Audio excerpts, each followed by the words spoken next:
अब तक आपने देखा कि महाराज विक्रमादित्य को एक अजीब सपना आया था पंचदंड छत्र के बारे में। महर्षि कालिदास ने बताया कि यह इंद्रदेव का प्राचीन छत्र है जिसमें 5 शक्तिशाली दंड है। जंगल में खोज करते समय विक्रम की मुलाकात एक रहस्यमय यक्ष से हुई जिसने 3 परीक्षाओं की चुनौती दी। अब आगे की कथा।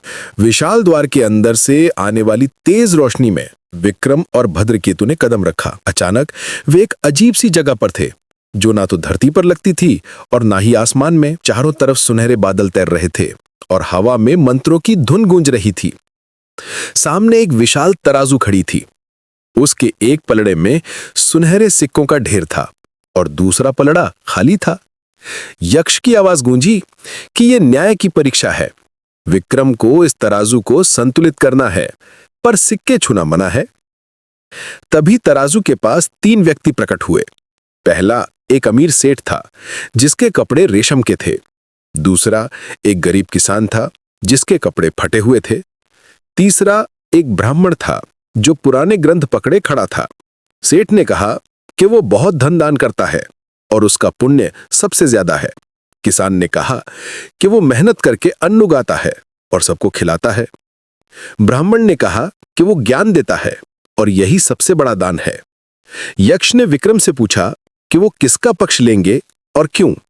इस फैसले से तराजू का संतुलन होगा। विक्रम ने गहराई से सोचा। उन्होंने कहा कि तीनों ही अपने अपने तरीके से समाज की सेवा करते हैं। सेठ का धन, किसान का श्रम और ब्राह्मण का ज्ञान सभी जरूरी हैं। पर सच्चा न्याय यह है कि किसी को भी दूसरे से ऊपर या नीचे न समझा जाए। उन्होंने आगे कहा कि अगर ये तीनों मिलकर काम करें तो समाज का सबसे बड़ा भला हो सकता है। सेठ अपना धन सही काम में लगाए, किसान को उचित मूल्य मिले और ब्राह्मण सबको समान ज्ञान दे। विक्रम के इस जवाब के साथ ही तराजू के दोनों पलड़े बराबर हो गए। तीनों व्यक्ति मुस्कुराकर गायब हो गए। यक्ष ने कहा कि पहली परीक्षा में विक्रम सफल रहे हैं। अचानक चारों तरफ का नजारा फिर बदल गया। अब वे एक अंधेरी गुफा में थे। गुफा से भयानक आवाजें आ रही थीं और अजीब से जानवरों की गर्जना सुनाई दे रही थी। यह दूसरी परीक्षा थी, साहस की परीक्षा। यक्ष ने बताया कि गुफा के अंत में एक दीपक जल रहा है। विक्रम को अकेले उस दीपक तक जाना है और उसे बुझाए बिना वापस लाना है, पर रास्ते में कई खतरे छुपे हुए हैं। भद्रकेतु ने कहा कि वे भी साथ चलेंगे, पर यक्ष ने मना कर दिया कि यह परीक्षा अकेले ही देनी होगी। विक्रम ने अपनी तलवार संभाली और गुफा में अंदर जाने लगे। हर कदम पे अंधेरा बढ़ता जा रहा था। तभी सामने से 2 चमकती आंखें दिखाई दी। एक विशाल सांप रास्ता रोककर खड़ा था। उसके फन से जहर टपक रहा था। विक्रम ने तलवार निकाली, पर फिर सोचा कि अगर वे हिंसा करेंगे तो ये साहस नहीं बल्कि क्रोध होगा। उन्होंने धीरे धीरे सांप के पास जाकर कहा कि वे उससे लड़ना नहीं चाहते, वे सिर्फ दीपक लेने आए हैं। सांप ने विक्रम की आंखों में साहस और दया देखी। वो धीरे धीरे रास्ते से हट गया।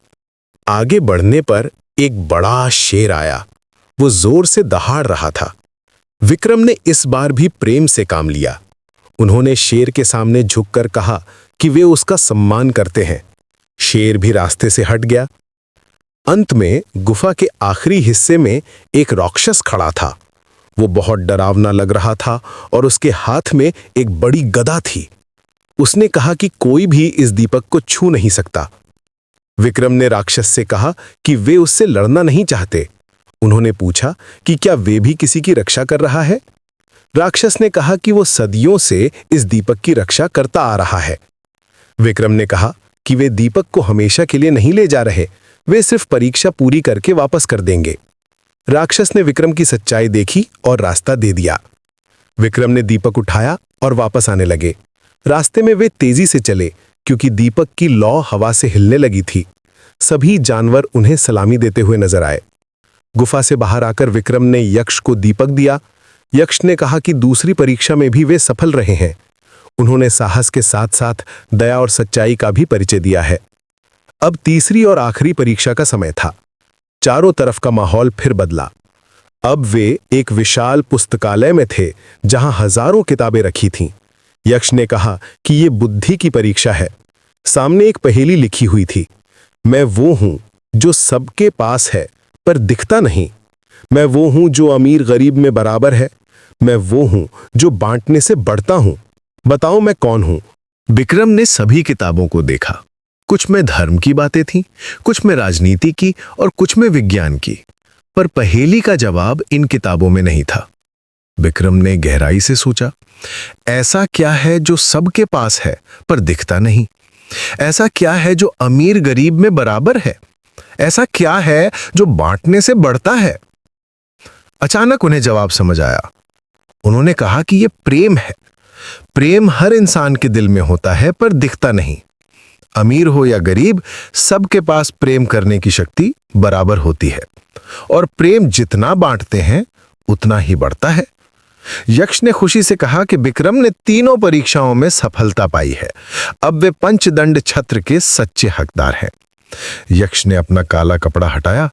नीचे से एक सुंदर देवदूत निकला।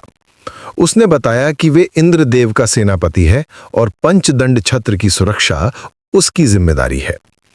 उसने आगे कहा कि छत्र अब विक्रम को मिलेगा, पर साथ ही एक चेतावनी भी दी कि एक महाशक्तिशाली राक्षस राज इस छत्र को पाने की कोशिश कर रहा है। उसका नाम महिषासुर है और वह कलयुग में पृथ्वी पर राज करना चाहता है। देवदूत ने कहा कि छत्र मिलने के बाद महिषासुर जरूर हमला करेगा। क्या विक्रम इस अंतिम युद्ध के लिए तैयार है? क्या वे पंचदंड छत्र की पूरी शक्ति को समझ पाएंगे? उत्तर मिलेगा तीसरे अध्याय में।